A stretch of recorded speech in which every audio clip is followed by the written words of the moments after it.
తీవ్ర వివాదాల్లో చిక్కుకున్న hero Vijay Sethupathi casting couch పేరుతో తన ఫ్రెండుని వాడుకున్నట్లు సోషల్ మీడియాలో రమ్య అనే మహిళ ఫిర్యాదు. మరి విజయ్ సేతుపతిపై వచ్చిన వార్తల్లో నిజమెంత? విజయ్ నిజంగానే ఇలా చేశాడా, లేదంటే రమ్య అనే మహిళ ఫేమ్ కోసం ఇలా చేస్తుందా? సోషల్ మీడియాలో వస్తున్నట్లు జానీ మాస్టర్ తరహాలోనే విజయ్ సేతుపతికి కూడా నేషనల్ అవార్డు రాకుండా ఇది మరో కొత్త కోణమా?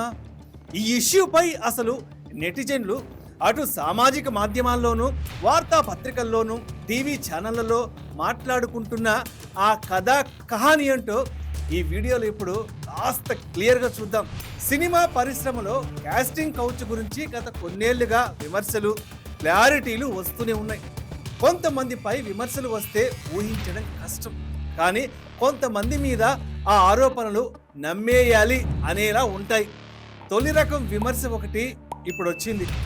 సీనియర్ హీరోయిన్స్ ఏదో ఒక సమయంలో తాము కాస్టింగ్ కౌచ్ను ఎదుర్కొన్నట్లు చెబుతూ ఉంటారు.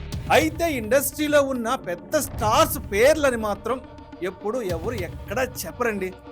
కానీ ఇటీవల తమిళ సినిమా ఇండస్ట్రీని కుదిపేసే విధంగా స్టార్ నటుడు విజయ్ సేతుపతిపై రమ్య అనే మహిళ సోషల్ మీడియా ప్లాట్ఫామ్ ఎక్స్ ద్వారా సంచలన వ్యాఖ్యలు చేసింది.